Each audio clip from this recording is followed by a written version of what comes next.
Welcome to Williams-Brice Stadium in Columbia, South Carolina. Little gets the blood boiling, quite like a rivalry game. Barbs, shots, trash talk, things that go on throughout the week will now all be settled on this field. It's the Texas A&M Aggies and the South Carolina Gamecocks. Along with David Pollack and Jesse Palmer, I'm Reese Davis. Holly Rose, some interesting storylines setting up in this one. Guys, I caught up with the Texas A&M head coach before the game. Coach said his message to the team this week is we have got to play every single game like it's a playoff game.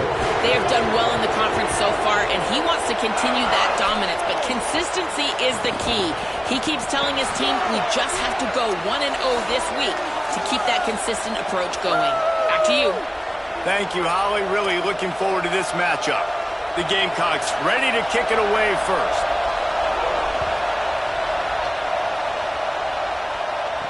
And he hauls it in, and everybody's on the edge of their seats. So the Texas A&M Aggies offense that has the first possession of the game. Guys, the last time these two old foes met, it finished in a one-possession game. And it's so much fun. There's so much hype. They don't like each other. The rivalry really, really matters. And, Jesse, when it's closer games, it's even more fun. Like the last throwdown they had. Expect more of that today. Yeah, you just know this game is going to be emotional. And I think a big part of it is which of these two teams can handle that emotion. I agree. I think we're expecting this one to go right down to the wire, just like the last time these two teams played. He'll be stopped just short of the 20 at the 19. Give him one. And you want to run the football. That's okay. You'll take some of these. But if they start to add up down the road, obviously, you might want to think about airing it out a little bit. You can barely hear yourself thinking here as they're trying to get this defense off to a good start. Throws it off the RPO. And he won't quite get there. But, boy, after that pickup, just a few inches to go for the first. An array of possibilities here. Plows his way ahead. He'll make a play on third down. He's got enough for the first as they mark it at the 32. The Aggies come to the line with a fresh set of downs. Play fake, Marcel Reed. Still moving to his right, trying to make a big play. Hits the slide, got the first down with his feet. Nice job by the QB, sitting back in the pocket. You can tell he wants to throw the football, go through his progressions. Nothing home, take off, and slide. I love this slide at the end. Don't take a big shot. On the ground with the counter. Plows through the defense. Nice run to pick up his way for good yardage there. You want to make play calling easy for an offensive coordinator? Run the ball like that every play. I mean, when you can run that on first down and set up a short yardage on second down, it makes play calling easy. Every single call on that sheet is available here on second down. I don't know if the quarterback read the coverage properly on that one, but obviously the result is an incompletion. Plenty of options here, run or pass on third down right around midfield. Here's Reed to throw. And he's all bottled up, and now it's worse. The ball's loose. Defense got it, they're on the run. And the quarterback just ran out of time there, and they were able to knock it free. Quarterbacks have got to do a great job keeping two hands on the football, especially in passing situations like that, because you know defenders are swatting at the ball. Even if you can't see them, these guys, they're 6'5", 6'6", they've got long arms. They're trying to rip and tug away and get that ball out of your hands. A QB will learn from this play. He's got to do a better job with his fundamentals. Great place to start for this offense. From the gun, they'll try to impose their running game. Breaks into the open. Enough to move the chains. They get him corralled, but he carries it all the way down to the 7-yard line. What a run. Great speed, great vision, elusiveness, and David, he's tackled down close to the goal line. Yeah, and this offense, when you can run the football like this, man, you will have success, especially in the red zone, trying to get touchdowns. He steps and powers and works his way. They finally get him down at the 2. Now it's second and goal. Pushes ahead. They put the brakes on him. Well, after ripping off a big-time run on his opening carry, a negative play this time around, and this is going to be key. They're going to keep giving him the ball, and they need him to have more positive plays than negative ones if they're going to win. On the option. He'll be stopped right there. They kept it on the ground on 3rd and goal, and it did not pay off. 4th and goal from the 3. Let's see what this offense can dial up from here.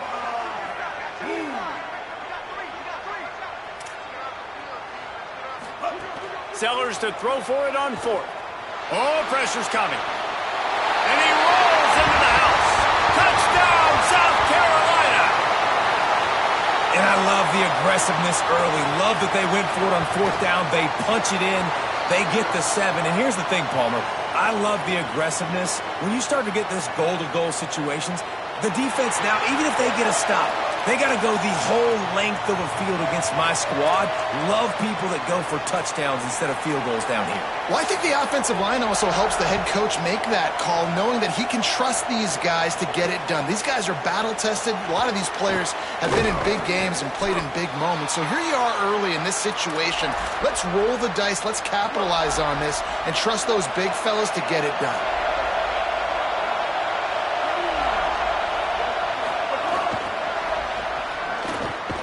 The defense wouldn't let him loose, and even though it's a completion, they lost yardage. They've got him pinned deep in their own end, and this crowd trying to help keep them there. Hits inside. It's Owens. It's that hole for 4 and gets it out to the 16. Yeah, and it's a nice decision by the quarterback when you run these RPOs. Man, if you can give it to them and you can get such positive yards like that, continue to do it. Make that defense react a different way, then I'll throw the football.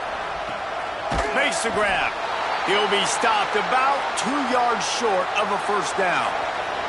The Aggies send out the punt team to kick it away.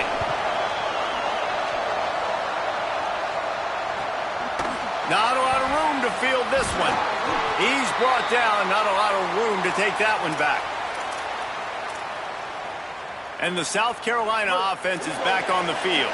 Already a solid start to this one. Now back to work with this 7-0 lead.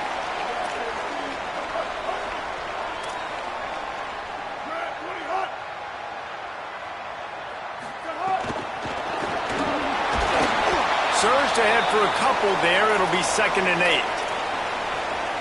They'll need a bunch on 2nd down.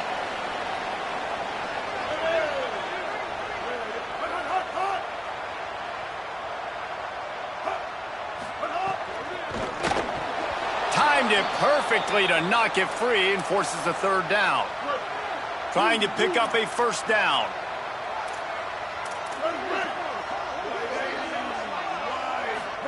Here's Sellers to throw. The screen, he's got wheels. Crosses the 45. He's got enough to move the chains, and they'll spot it at the 47. That is going to drive this defensive coordinator nuts. A lot of DCs, they focus a ton of energy on how their unit performs on 3rd down and in the red zone. If this defense gives up a couple more 3rd down conversions like that, they're going to be in for a very unpleasant film session on Monday. And that's the 2nd time today, man. Like, you see, it looks like he's going in fast forward. He's got some jets, man. This guy can really, really move. This offense does such a nice job of finding creative ways to get him the football. And we've already seen it today. A couple of explosive plays, and they're going to continue to feature this young man. They make the stop, but a good pickup there on 1st down. Love the execution there on the screen. The running back shows pass protect. Last second turns around, so he's able to get the ball. The D linemen have already run past him. Now he can turn upfield for a big gainer. Got it behind the line. It's Hunt. He's stopped, but he's got enough to move the chain. And the Gamecocks will have it 1st and 10. Sellers makes a catch. They stop him just short of the 1st down, but it will be 2nd and inches coming up. It'll be 2nd down, and remember, they can pick up a 1st without scoring. Keeping it on the ground inside. It's Fuller. Touchdown, Gamecocks! And they add 6 more to the board with that trip to the house. They'll try to tack one more on their score. And this running back is so dangerous down close to the end zone. He's got wiggle, he's got great vision and burst, and he showed all of those attributes right there.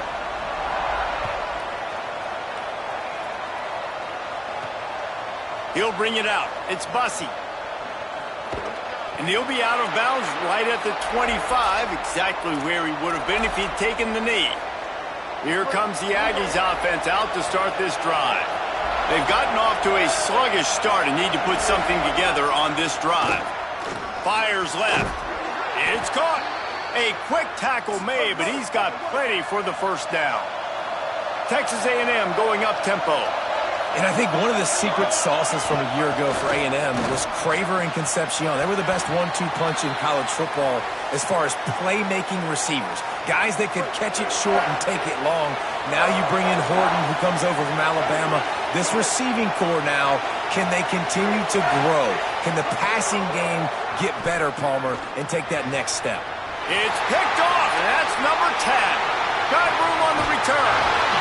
He was hoping for that interception return for the touchdown, but he's brought down at the 27. This offense has it with really good field position.